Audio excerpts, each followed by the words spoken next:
Well, this morning we're continuing our series called Next Steps. Everybody has a next step with Jesus. You may be brand new to this church. You may have come for the first time. You may have just started following Jesus. You may have been following Jesus for the last 70 years. No matter the case, you have a next step. This is a journey of life that we're walking with Jesus, and we all have a next step to take. And so we're looking at the life of Peter, who is one of Jesus' closest friends. He spent 3 years in what could essentially be called an on-the-job internship, ministering with Jesus as a disciple. Then once Jesus was done with his work on earth, he left Peter as the point person to lead the church for the next few decades. So throughout Peter's life, there was many steps that he took. It wasn't a one and done. Jesus had lots of things for him, and I think by looking at those things, we see next steps that we can each take in our own life. So we looked at how Jesus called Peter. We've looked at how last week Peter stepped out on the water to follow him. But today we're going to look at Peter's big mistake. So get ready for that. Have you ever made a big mistake? Am I the only one here that's ever made a big mistake? Probably not. We've all made a mistake at some point or another.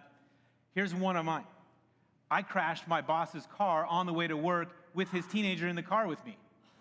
True story. I was 19. I worked for a window washer, and I was heading out first thing in the morning to go clean windows, and I'm driving the boss's car, and with the boss's teenager working alongside of me. I'm 19. I'm in charge in this situation. And it was a busy street. Everybody was heading in to work, and everybody was backed up through the stoplights. See how that is when your light is green, but there's no room in front of you to get through the intersection? I learned that lesson that morning because I rear-ended the person on the other end of the intersection. And so how great is that at 8 o'clock in the morning to call your boss and say, bad news, a couple things. Number one, I crashed your car. Number two, your teenager is in the car with me. And number three, we're late for our first job. I went through that part of the morning sure that this was my last day as a window washer, that this was going to be it for me. And like, no more of this. I wonder who's hiring. But my boss was a Christian man and so full of grace. I don't really remember the words he said. Who knows what was going through his head that morning, but he showed me grace. I think he said something along the lines of, well, Steve, that's why we have insurance. But I worked for him for a whole another year. But we've all made mistakes like that. And you know that feeling when you have messed up so bad and there's nothing you can do to take it back. There's nothing you can do in the moment to fix it. Oh, I hate that feeling. But we've all been there. We've all done that. And we're all raising young people who are doing things like that. I've heard it said about kids that as parents, if we can teach them 3 things, they'll be okay in life. If we can teach them how to say please, how to say thank you, and how to say I'm sorry, it will go a long way in the relationships in life. When you really think about that, how to really ask well, how to really be grateful, and how to really be sorry and say you're sorry and fix those relationships. That's huge for life. Whether you're raising kids or not, that's huge. So let me ask you this question. How are you at saying, I'm sorry? How are you at asking for forgiveness with the people around you and with your heavenly Father? How are you at saying, I messed up? I made a mistake. Can you forgive me? See, I know this morning we all come in from different places in our walk with Jesus, and you might have thought that Jesus is waiting on you to get your act together before he can have a relationship with you.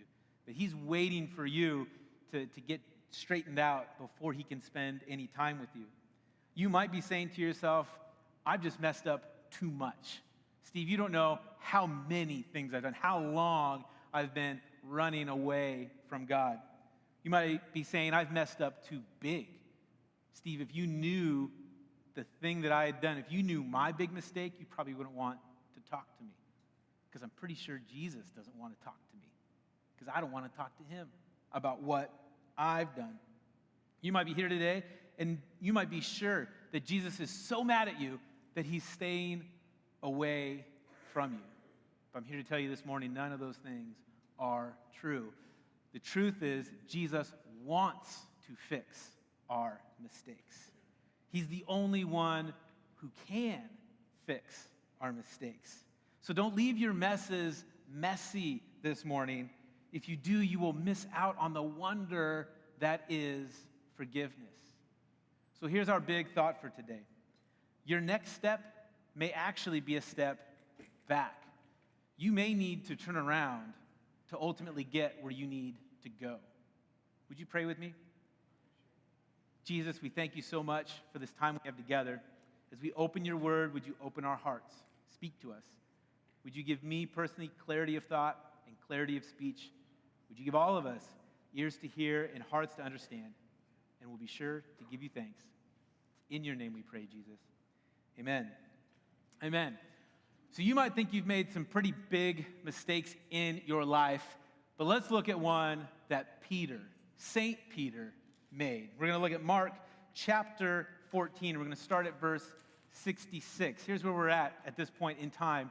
Jesus has had his Last Supper with his disciples like we just celebrated in communion. He's been arrested, and he's now on trial, and now the disciples are all at different places. Some are near him, some have run away from him. We're going to catch up with Peter, what Peter is doing while Jesus is on trial that night. Mark chapter 14, verse 66 reads, "While Peter was below in the courtyard, one of the servant girls of the high priest came by. When she saw Peter warming himself, she looked closely at him.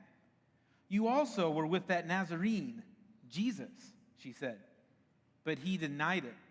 'I don't know or understand what you're talking about,' he said. And he went out into the entryway. There a servant girl saw him, and she said to those standing around, 'This fellow is one of them.' Again, he denied it. After a little while, those standing near to Peter, they said, 'Surely you are one of them, for you are a Galilean.'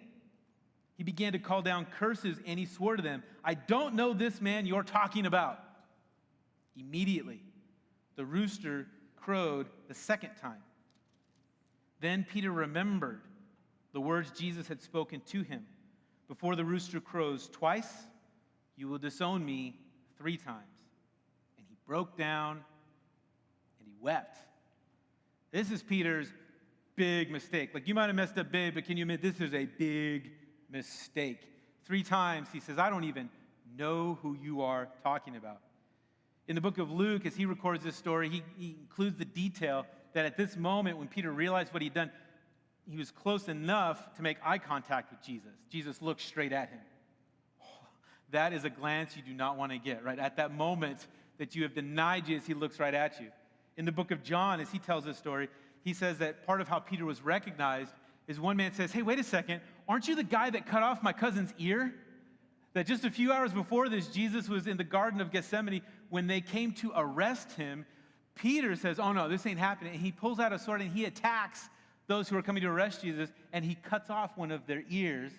And then in a very Jesus moment, Jesus heals that man, puts his ear back. But one of those guys remembers, he says, "Wait a second, you cut off my cousin's ear. I know you were with Jesus." That's a little bit awkward, isn't it? How do you answer that? Like, "No, it was another guy." It was another guy with a beard. It must have been. It's not me. We all look alike when we have beards. I don't know. Peter denied even knowing Jesus. Why? Why did he do that? Well, I've got a couple theories I want to share with you. Number one, I think it happened because Peter was keeping his distance from Jesus. Here's the truth. Keeping a safe distance from Jesus isn't safe at all. Peter wanted to be close enough to find out what was going on, but he wasn't right there with Jesus. In fact, he was hanging out with people who were very far from Jesus and antagonistic, obviously, toward Jesus. That's who he was hanging around. So he's just close enough to see what was going on, but not close enough to really be involved. That's a dangerous place to be. See, with Jesus, there's really only 2 positions. There's close to Jesus, and then there's trouble. There's close, and there's everything else. Close is good, everything else is trouble. So it might be you this morning that you've come here, even as a step to be closer to Jesus. But can I tell you, the closer you get, the better it gets. That if you're still trying to keep Jesus at arm's length from your life, or keep him out of areas of your life, you're in danger. Like, that's a dangerous place to be. It's not safe at all to let Jesus just mess with your life a little bit. You got to let him in all the way. You got to let him do what he'll do throughout. So if maybe you've been here and you feel like you've kind of been on the sidelines of this Christianity thing and this relationship with Jesus, let me invite you to step off the sidelines and onto the field, because that's where it gets really good. It gets really good to let Jesus into more of your life, into all of your life. The more you do that, the better life gets. So there's no safe distance from Jesus. There's just close. That's where you want to be. Because what we're looking at here is one of Jesus' strongest disciples at his weakest moment. See, Peter's the one who was bold enough to step out of the boat. If you were here last week, when Jesus was walking on the water, Peter was the only disciple with enough guts to step out and join him. In fact, Peter volunteered. I was thinking that as Pastor Bart was preaching, that Jesus didn't first call Peter out. Peter saw Jesus, and Peter said, Jesus, if you call me, I'll come out to you. And Jesus said, okay, game on. Come on out here. Peter was that bold with Jesus around. But just days later, hours later, Peter couldn't stand up to the questioning of a young girl. He was afraid in the presence even of a young girl. See, it can put us on the spot when somebody recognizes us when we're not prepared for it. It was just last week I was at the grocery store, and the person bagging my groceries said, hey, aren't you the pastor who preached that funeral I went to last weekend? I said, yeah, I am. And so we started to talk about that experience and that funeral and the themes that came up. And I thought, man, I had no idea as I was going about my business that this person recognizes me as a follower of Jesus because I'd been in that position. Friends, that's happening to you and I all the time, whether people tell us or not, whether they notice or whether they let you know that they noticed or not. They notice. They know what you're about. Every moment, we're on the spot with Jesus. There's no clocking out, as it were. Like, we're all on the clock all the time when it comes to following Jesus and the example to those around us. So you may be all about Jesus in your home, but what about at work? Students, what about when you're at school? I've had friends and I've pastored students that were trying to maintain two different lives. One at home and one at school, maybe one at church and one everywhere else. Wanting the people around you at church to think you had it all together and you were doing things right. And then wanting everybody else in your life, when you get to school, when you get to work, you want to fit with that crowd. And so you leave all the Jesus stuff out of your life when you're walking with those folks. And let me tell you, you cannot live two lives for long. They are going to tear you apart, and you're going to have to make a choice. Which life is the real life? You only have one life. Which way are you going to live it? But Peter denied Jesus not out of wickedness, but out of weakness. Peter's denial of Christ was because he was weak, not because he was wicked. That's the difference between Peter and Judas in this situation. Judas really had some wickedness in his heart, but Peter just really messed up in a moment. See, I don't believe Peter ever stopped loving Jesus. I just think he wasn't strong enough at this moment to stand up to some criticism. And maybe part of that was because at this moment, he hadn't been filled to overflowing with the power of the Holy Spirit in his life. Come back next week, we'll talk about what happened to Peter once the Holy Spirit filled him. The guy who could not admit that he knew Jesus in front of little girls was all of a sudden preaching to thousands of people. The Holy Spirit was a game changer in his life. So I encourage you to come back and hear how that difference is made in a person's life. But here right now, Peter was easily spooked. He was easily afraid. You ever been in a situation like that where you're put on the spot and the only thing you know is that you cannot tell the truth? That any lie will work as long as it's not the truth to get out of trouble. So I've done this. I've done this recently. Confession time. A couple months ago, my wife and I were on a diet for 1 month, all whole foods. So no sugar, no carbs, nothing fun, just healthy. Around that time, my wife also made some really delicious biscuits. So totally off limits for us, but for our kids. And so it got down to where there was 2 biscuits left. And so my older son, Blake, he ate his biscuit, and my younger son, Jude, decided to save it for later.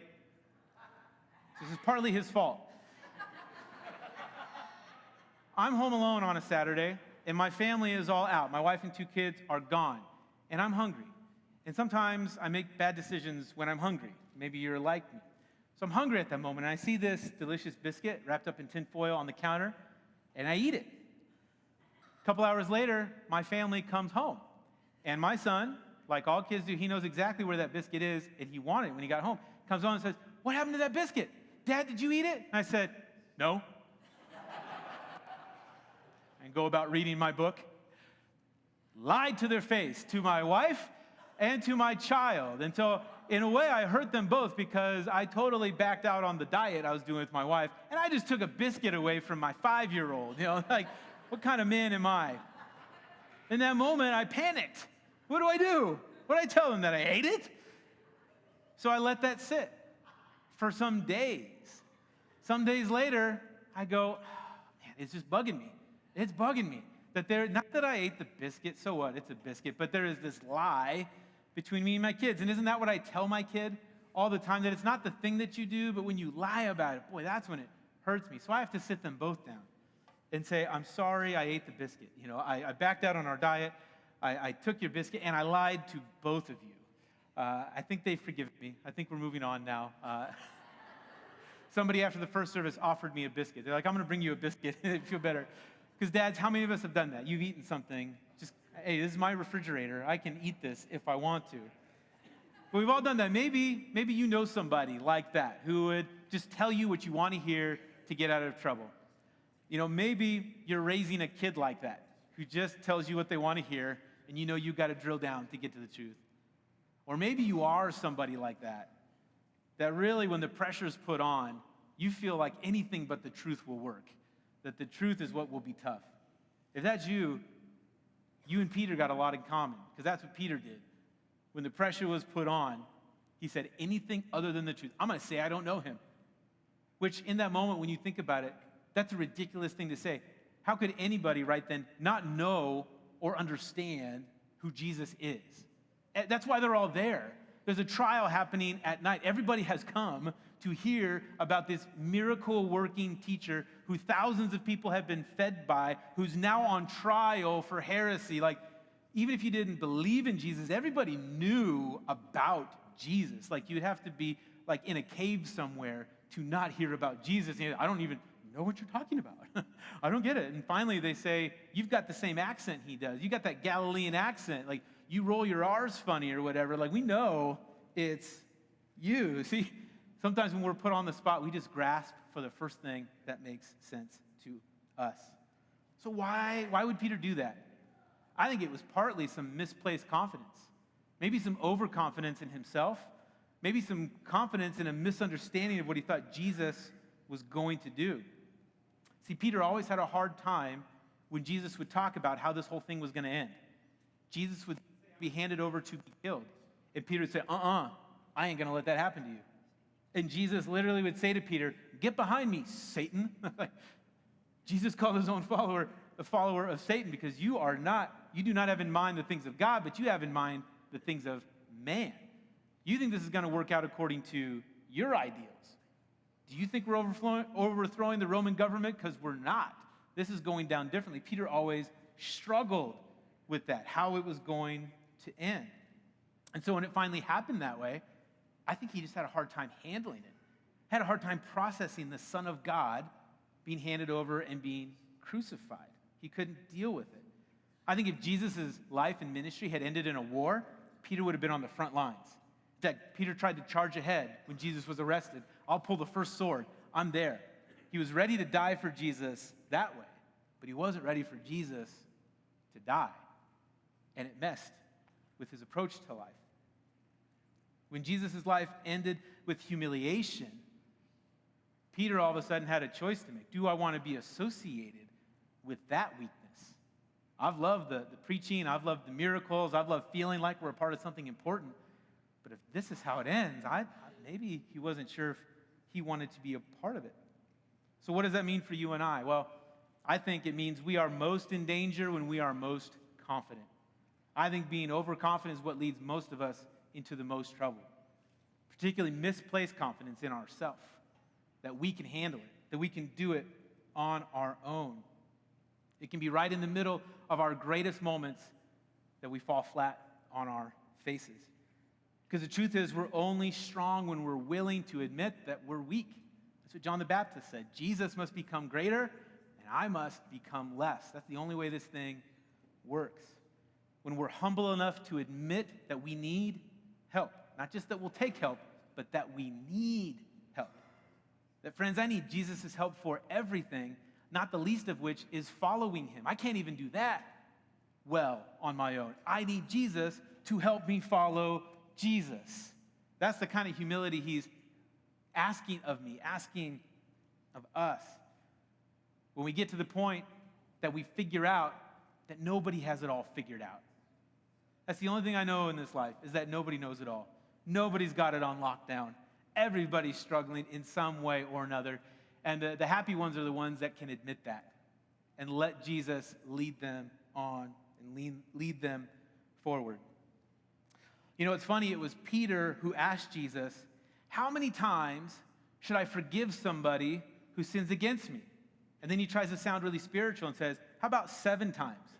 If I can forgive somebody 7 times, is that enough, Jesus? And I can imagine Jesus in that moment going, funny you should ask that, Peter. How many times should I forgive somebody who denies me? 2 times? 3 times? Like, that's the response I would have given, but Jesus is much more mature than I am. Jesus responded to Peter, and he said, tell you what, take that number that you're thinking of, 7 times, and multiply it. And keep multiplying it. Jesus then goes on to tell him a story about debt and forgiveness of debt. The point being that whatever forgiveness you give to someone can't begin to match the forgiveness you've received from Jesus. That's the point of forgiveness, that he keeps giving. He asks us to give it out because we've been given so much more than we could ever possibly pay back. Peter's denial of Jesus was fast, but his turnaround was even faster. You see that as soon as Peter remembered those words of Jesus, before the rooster crows twice, you will deny me 3 times. As soon as he heard that rooster crow, he remembered what Jesus said, and he broke down crying. And I just got to wonder, for the rest of his life, every time he heard a rooster crow, if it made him think about that moment. It was C.S. Lewis, the author, who said, if you have taken a wrong turn, then to go forward does not get you any nearer to your destination. Going back is the quickest way forward. If you're going the wrong direction, going faster does not help you. If you're going the wrong direction, the first step you take turning around is your best step. It gets you nearer to your goal. So that's why I say this morning, your next step with Jesus may actually be a step back. It may actually be a step to turn back to Jesus, to come back to his feet, to step back into relationship and humility with him. You may need to turn around to get where Jesus ultimately wants you to go. So there's Peter's big mistake. He denied Jesus 3 times publicly. How does he come back? We know the end of the story. Peter does follow Jesus. Jesus does forgive Peter. Let's watch how that happens. We'll turn to John chapter 21. And we read this in verse 1. John 21:1 says, after Jesus appeared again to his disciples by the Sea of Galilee, it happened this way. Simon Peter, Thomas, also known as Didymus, Nathanael from Cana in Galilee, the sons of Zebedee, and the 2 other disciples were together. I'm going out to fish, Simon Peter told them. And they said, we'll go with you. So they went out and got into the boat. But that night, they caught nothing. They're done with Jesus. Let's go back to fishing. But they're no good at it at this point. Early in the morning, verse 4, Jesus stood on the shore. But the disciples didn't realize that it was Jesus. He called out to them, friends, have you any fish? No, they answered. He said, throw your net on the right side of the boat, and you will find some. When they did, they were unable to haul the net in because of the large number of fish. Then the disciple whom Jesus loved, that's Peter, the writer of this story here. I'm sorry, that's John, the writer of this story, said to Peter, the one we're talking about, it is the Lord. As soon as Simon Peter heard him say, it is the Lord, he wrapped his outer garment around him, for he had taken it off, and he jumped into the water. This is what I love about Peter. He turns it around in a moment. He is the first one in. In fact, the Bible says he's the only one that jumps in. It says in verse 8, the other disciples followed in the boat like normal people, towing the net full of fish, for they were not far from shore, about 100 yards. When they landed, They saw a fire of burning coals there with fish on it and ate some bread. So this is just a few weeks after Jesus has risen from the dead. He's appeared to his disciples in different groups over time, but this is an important one for him. This is Peter and Jesus getting back together and setting the relationship right. I love that as soon as Peter knows it's Jesus, he's in the water. He's doing the 100-meter freestyle to get back to Jesus as quick as possible. Here's what I think is true for all of us. Proximity to Jesus is everything. Proximity to Jesus is the whole ball game, friends, in this life that we live. Where you stand in relationship to Jesus, how close you are to Jesus at this moment is what matters. Peter got that. Peter missed a lot of other things, but he got that. As soon as he realizes it's Jesus, he says, that's where I want to be. And this boat's too slow. So boys, I'm jumping in. You can come behind me, but I got to get back to Jesus. What a great picture of what repentance looks like. As soon as we realize what we've done, as soon as we see Jesus coming near, we got to be near him. We got to get back close to him. When you realize the mistakes that you've made, drop whatever you are doing and get back to Jesus as fast as you can, no matter how it looks to the people around you, even to people in your own church. No matter what it looks like, you run back to Jesus. You leave normal life behind and you run forward towards him. So here we go. Here's the conversation that Jesus and Peter have. Verse 10 of John chapter 21, Jesus said to them, bring some fish that you have just caught. So Simon Peter climbed back into the boat and he dragged the net ashore. It was full of large fish, 153. But even with so many, the net was not torn. Jesus said to them, come and have breakfast. None of the disciples dared to ask him, who are you? For they knew it was the Lord. Jesus came and took the bread and gave it to them and did the same with the fish. This was now the third time that he'd appeared to them. Verse 15, when they had finished eating, Jesus said to Simon Peter, Simon, son of John, do you love me more than these? Yes, Lord, he said. You know that I love you. Jesus said, feed my lambs. Verse 16, again, Jesus said, Simon, son of John, do you love me? He answered, yes, Lord, you know that I love you. Jesus said, take care of my sheep. The third time he said, Simon, son of John, do you love me? Peter was hurt because Jesus had asked him the third time, do you love me? He said, Lord, you know all things. You know that I love you. Jesus said, feed my sheep. I think it's poetic that after Peter had denied Jesus 3 times, Jesus gave him 3 opportunities to declare his love for him. It's like, let me hear you say it again, Peter. I want to hear you say it again. Tell me again that you love me. Let's make this relationship right again. It was a fair question for Jesus to ask Peter, do you love me? Because just a few weeks before, Peter had been unwilling to declare that he even knew Jesus. And now he can say, Jesus, you know that I love you. And Jesus knew that. But he's giving Peter the chance to step back into right relationship with him. See, when we come back to Jesus, it may be Jesus taking us right back to the start. Jesus met Peter while he was fishing, just like he first met Peter years ago. Came back to a familiar moment to meet with him. Sometimes God taking us back is not regression, it's actually progression. I want to show you a video of a man that a lot of you know talking about his relationship with Jesus. Phil Robertson is famous for being on Duck Dynasty, guys with the big beards, and they talk a lot about Jesus even on their TV show. But Phil, the father, the patriarch of the family, had a wild childhood and young life. He was running far away from Jesus and hard and hurting his family in the process. So we're going to watch just a short part of his interview where he talks about when he really found Jesus. He was running a bar at the time, and a man came into his bar to talk to him about Jesus. Let's watch this together. I owned a beer joint when some guy came in with a Bible and he wanted to introduce me to Jesus. I ran him away. I said, get out of here. I'd take another drink. then we have our new baby, Willie Jess. So there I was, a barmaid who doesn't drink and had 3 little boys. I've been fighting for this marriage for a long time, and it's not working. But what went on next was horrible. It was like the nightmare of my life. I got in a big barroom brawl. The laws got after me. I went to the woods, of course, and hid out.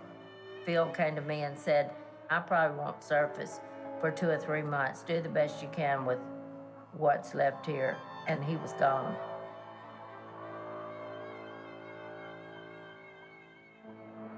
He became more and more mean and mean-spirited. And what I would tell my boys all the time is, that's not your daddy. That's the devil in your daddy. I would say the low point is when I ran Miss Kay and the kids off.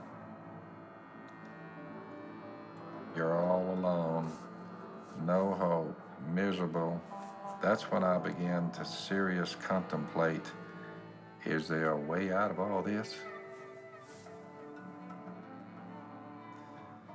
So I came to Miss Kay and she said, you know the guy that came up there to the beer joint that time and wanted to talk with you? I said, yep.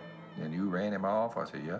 Why don't you sit down with him and just see what he has to say? So I sat down with this guy. He said, Phil, what do you think the gospel is? And I said, I don't know, gospel music on the radio or something like that. He said, you don't even know what it is. I said, I don't guess I do. I didn't even know what the gospel of Jesus was. So when he went through Jesus coming down in flesh through a little virgin girl, Mary, dying on a cross, being buried and raised from the dead, I'm like, how in the world did I ever miss that?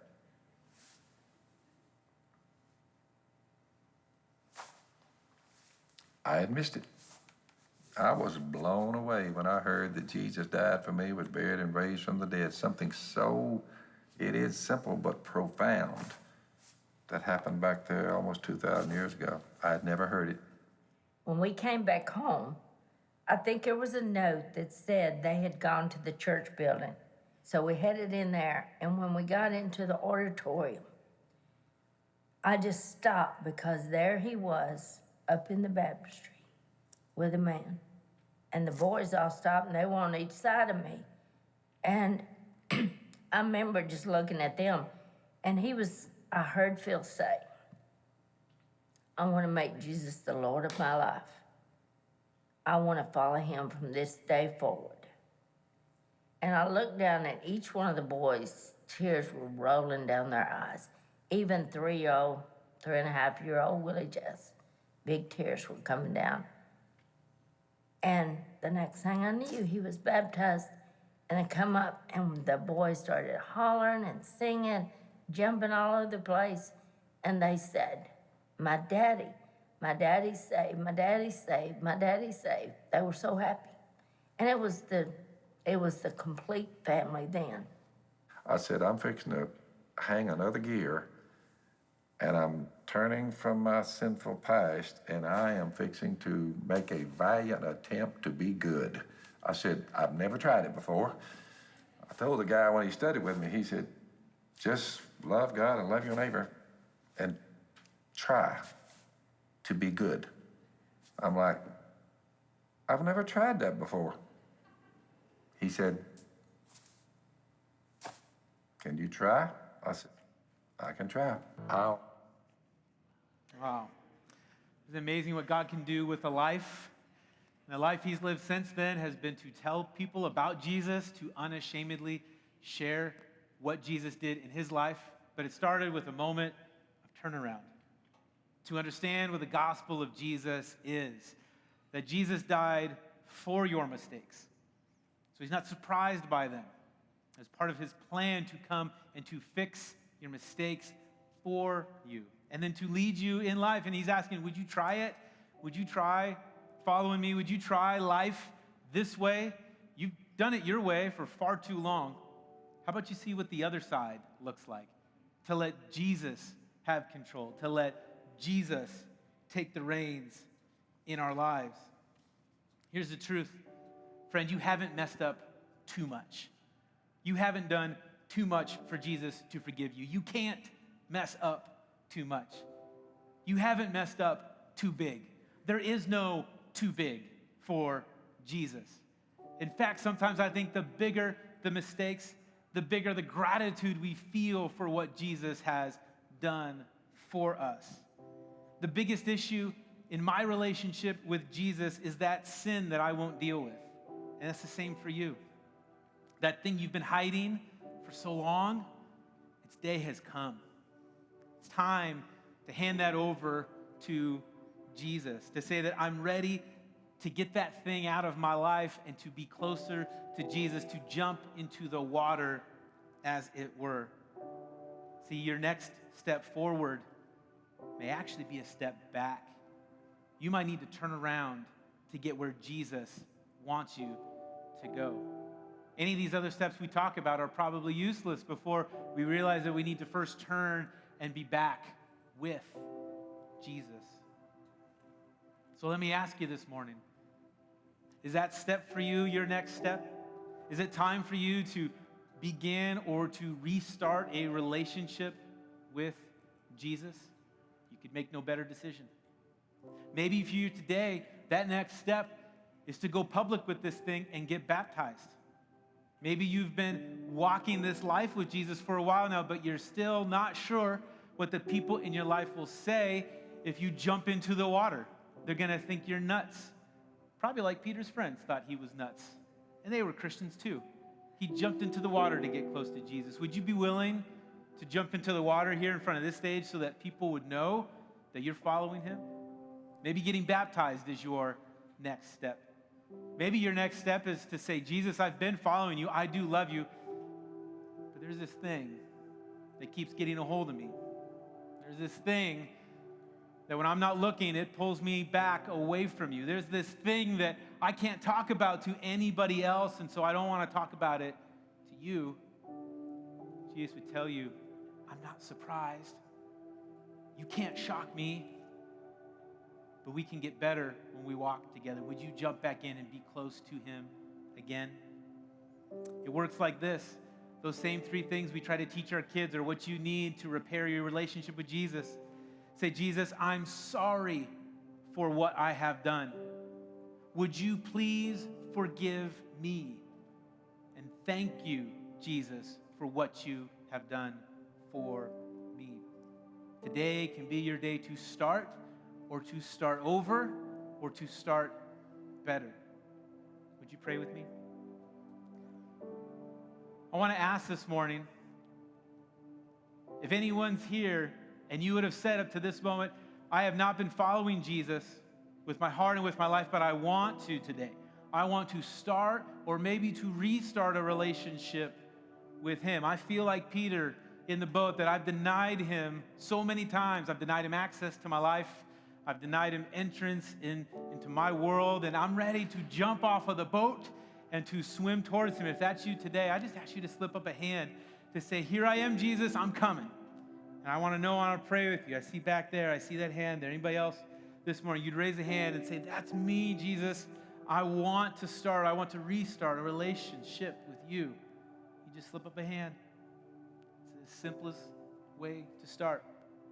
Let me say, secondly, still with heads bowed and eyes closed, that you would say, I need to let go of a sin. I need Jesus to forgive me of things that I may not yet be able to forgive myself for, but maybe Jesus is the place where I need to start. If you'd say, Jesus, I want to give that thing over to you, to let it go and not let it have control over my life anymore. Jesus, I need your forgiveness.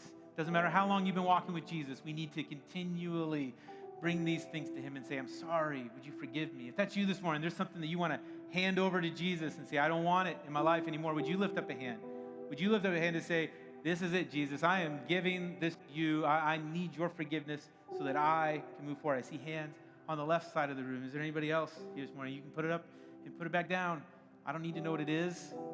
You just need to have a conversation with Jesus. Let's pray. If you're here and you raise your hand and say, I want to start or restart a relationship with Jesus, would you just repeat these words after me? Dear Jesus, I'm sorry for what I've done. I admit that you died on the cross for me. I believe in you. Would you please forgive me? Thank you, Jesus, for all that you've done. And now, secondly, for all of you in this room, that you would say that there is something that's been standing in the way of your relationship with Jesus and you want to hand that over to him, would you just pray these words quietly to yourself? Say, Jesus, you know what I've done. I'm sorry. Would you please forgive me? And Lord, thank you that your forgiveness is real right now. So Jesus, all these things we give to you. You're the one who can shoulder it all. We pray, Lord, that you would help us to continually be good at forgiving and asking for forgiveness until that day when we are ultimately home with you. So Jesus, for all these things, we give you praise, we give you thanks. It's all for you, Jesus, in your name. Amen.